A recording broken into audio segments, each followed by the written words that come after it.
Nous sommes le 23 mai 2021, c'est l'heure de la revue de la presse et des médias israéliens en direct de Jérusalem sur Radio Kalita.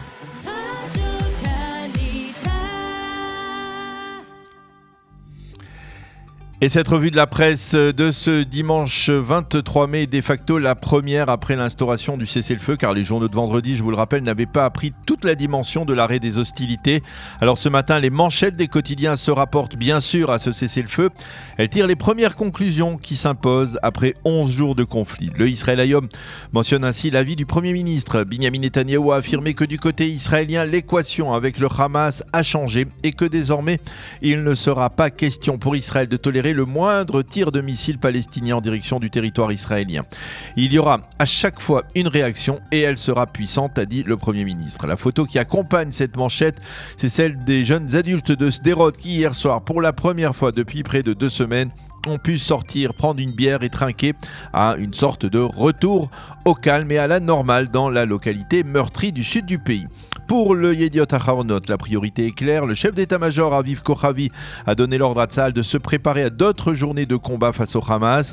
Et il a recommandé au gouvernement que désormais l'argent qatari qui est versé, vous le savez, chaque mois au Hamas passe désormais donc par l'autorité palestinienne. Et ce, afin que cet argent arrive bel et bien dans les poches des habitants de Gaza et ne soit pas utilisé pour consolider le pouvoir du Hamas dans la bande de Gaza. A noter que le Yediot Aharonot a choisi pour illustrer sa une photo du retour au calme montrant des dizaines d'Israéliens hier sur la plage de Zikim, à quelques kilomètres au nord de la bande de Gaza, comme si rien ne s'était passé dans cette région au cours des derniers jours. La manchette du Haaretz de ce matin est plus politico-diplomatique, dirons-nous, selon le quotidien de l'extrême gauche, Mohamed Abdel Fattah al-Sisi serait le seul leader arabe qui peut encore influencer Binyamin Netanyahou. Quant au titre de la page d'ouverture du Maariv, il est consacré à la manifestation qui a rassemblé hier soir à Tel Aviv des militants de gauche, juifs et arabes, en faveur de la poursuite de la coexistence pacifique entre les deux communautés.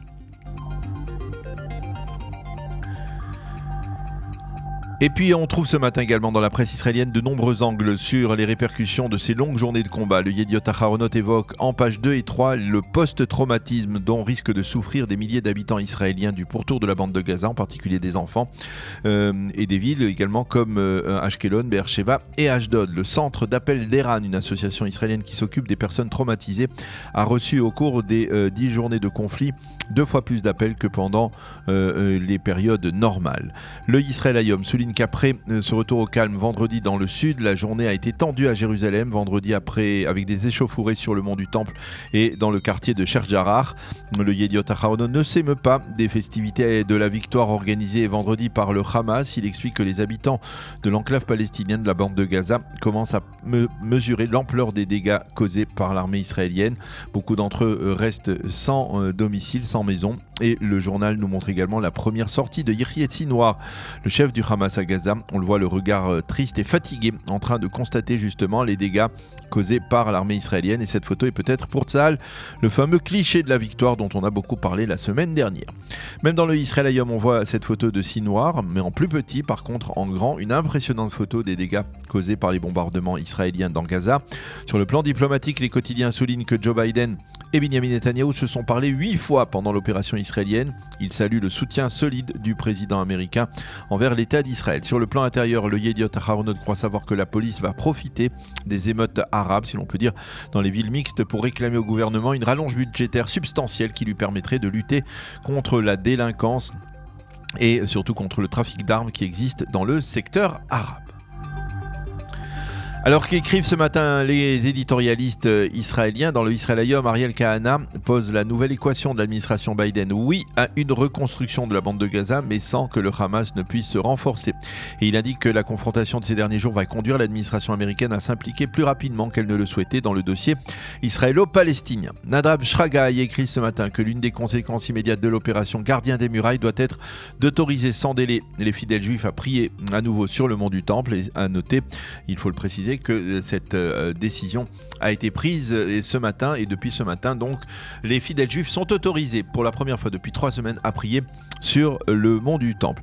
À noter également à ce propos que les sites d'information mentionnent la requête plutôt étonnante en ce lendemain du combat du député orthodoxe Moshe Gafni, qui a demandé au Premier ministre justement d'interdire la montée sur le mont du Temple des Juifs, car selon lui, c'est interdit par la halacha. Yaakov Nagel, ancien conseiller à la sécurité nationale, écrit ce matin et déplore que parallèlement l'administration Biden se jette dans les bras des Iraniens et commette les mêmes erreurs que l'administration Obama, alors que sur le plan de son soutien à Israël, elle a été extrêmement positif durant les journées de conflit. Dans son éditorial central, le Haaretz se penche aussi sur la position américaine. Le quotidien écrit que le président américain soutient clairement Israël, mais certainement pas Binyamin Netanyahou, d'où la nuance. Dans le Yediot Aharonot, Ronen Bergman cite des responsables de Tzahal qui affirment qu'il faudra au Hamas au moins 1 an et demi pour récupérer la capacité de produire des missiles et que cela aura certainement des répercussions sur sa politique. Yossi Yehoshua affirme qu'il faut traduire ce succès militaire israélien en réclamant au Hamas dans l'immédiat la restitution des corps des 2 soldats israéliens, Oron Shaul et Hadar Goldin. Le Maariv, lui, mentionne la réunion du Conseil de sécurité de l'ONU qui a appelé à l'acheminement d'une aide humanitaire pour les habitants de la bande de Gaza. Et puis ce matin, à 10 jours cette fois de la fin du mandat de Yair Lapid, la politique israélienne reprend ses droits. Le Yediot Aharonot cite sur une double page un titre menaçant de la part du Likoud: Bennett peut oublier l'idée d'une rotation pour le poste de Premier ministre dans un gouvernement de droite. Et ce alors qu'en première page, le Israël Hayom, lui, nous offre un éclairage plutôt différent et indique que l'idée d'un gouvernement de changement n'est pas définitivement écartée et que Bennett et Gideon Sa'ar en parlent toujours en dépit de l'annonce de Bennett il y a de cela 10 jours, selon laquelle un tel gouvernement ne pouvait être à l'ordre du jour dans la conjoncture actuelle. C'est la fin de cette revue de la presse et des médias israéliens.